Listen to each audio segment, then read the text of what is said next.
हाँ, आजकल ये बहुत ज़्यादा लोगों में एक ट्रेंड चल रहा है कि हमें अपनी बीमारी का इलाज जल्द से जल्द चाहिए। बहुत सारे लोग कायरोप्रैक्टिस के पास इसलिए जाते हैं कि वो कमर दर्द में आपकी कमर के मणकों को चटका देता है, गर्दन के मणकों को चटका देता है। तो ध्यान उन लोगों को ये वीडियो ध्यान से देखनी चाहिए कि जो लोग इस चीज़ को ऊपर ज़्यादा प्रेफरेंस देते हैं कि हमारी गर्दन को चटका दी जाए तो हमारी सर्वाइकल ठीक हो जाएगा, हमारी कमर को चटका दिया जाए तो आवाज़ आ जाए तो हमारी कमर ठीक हो जाएगी, ये बिल्कुल सरासर गलत है। ये इसमें दोनों ही चीजें, या तो ठीक हो जाएगी चीज या बिल्कुल बिगड़ जाएगी। क्यों? क्योंकि जब भी बीमारी आती है, बीमारी का मतलब है डिजीज, डिजीज का मतलब है कि धीरे धीरे वो पनपती है। बीमारी कभी एक दिन में नहीं आती है। हाँ, जो चीज एक दिन में आती है वो एक दिन में ठीक हो सकती है। जो चीज एक दिन में आती है, जैसे मोच है, आप चल रहे हैं, मुझे कोई दिक्कत नहीं है, और जैसे ही मैंने सीढ़ियों से ऊपर नीचे पैर रखा वो मुड़ गया, हाँ, उसको खींचकर आप ठीक कर सकते हैं। तो मोच है, मेरी गर्दन में अचानक से झटका लग गया, मैं बिल्कुल ठीक है, मुझे कोई सर्वाइकल की दिक्कत नहीं है, कोई गर्दन में दिक्कत नहीं है, लेकिन अचानक से झटका लग गया, उसको झटके से ठीक करा जा सकता है। जो बीमारी धीरे धीरे आई है वो धीरे धीरे ही ठीक होगी, वो कभी भी झटके से ठीक नहीं होगी। झटके से आने वाली बीमारियां झटके से ठीक हो सकती है, लेकिन जो धीरे धीरे cervical spondylosis, cervical spondylitis, cervical की प्रॉब्लम, ये धीरे धीरे बनती हैं, डीजनरेशन की बीमारियां हैं। स्लिप डिस्क है, डिस्क हर्निया है, यानी कि डिस्क अपनी जगह से निकल गई है, लॉर्डोसिस है, लिस्टेसिस है, एंक्लोजिंग स्पॉन्डिलोसिस वाले पेशेंट कायरोप्रैक्टिस के पास जा रहे हैं। एंक्लोजिंग स्पॉन्डिलाइटिस में तो आपकी हड्डियां जुड़ती चली जा रही हैं, अब उसमें हल्का सा झटका ज्यादा लग गया तो वहीं क्रैक हो सकती है। तो हमें यह ध्यान करना है, और ये कहावत भी है कि बीमारी आती हाथों चींटी के चाल से है या हाथी के चाल से, वो जाती चींटी के चाल से, यानी कि धीरे धीरे ठीक होती है, और धीरे धीरे ठीक हुई बीमारी परमानेंट होती है, ठीक है ना। जो जितनी तेजी से बीमारी आएगी वो उतनी तेजी से ठीक हो सकती है, कोई दिक्कत नहीं है। अगर आपकी बीमारी कल तक बिल्कुल ठीक थी और आज हुई है तो आज ही ठीक हो सकती है, कोई दिक्कत नहीं।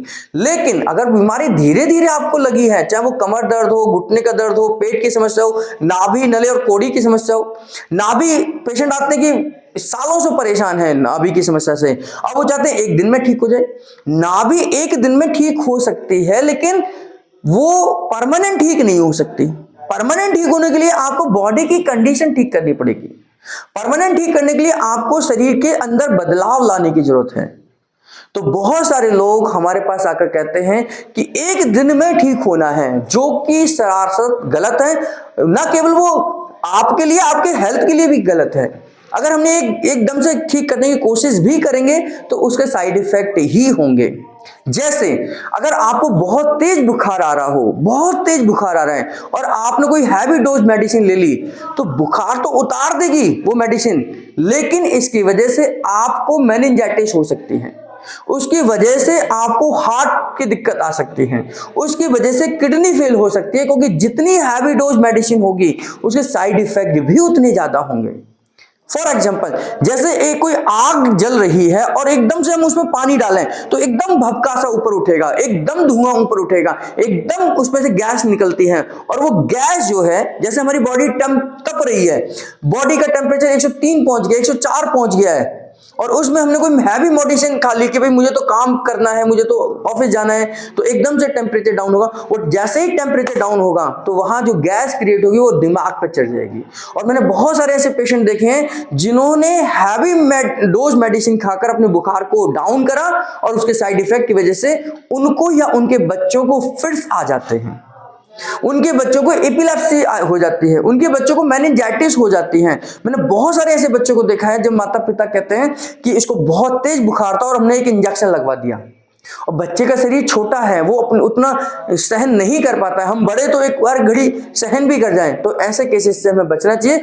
बुखार धीरे धीरे बढ़ा है तो धीरे धीरे उसे डाउन करने की जरूरत है। खासतौर से बुखार के साथ तो हमें करना ही चाहिए कि उसे धीरे धीरे ही डाउन करना चाहिए।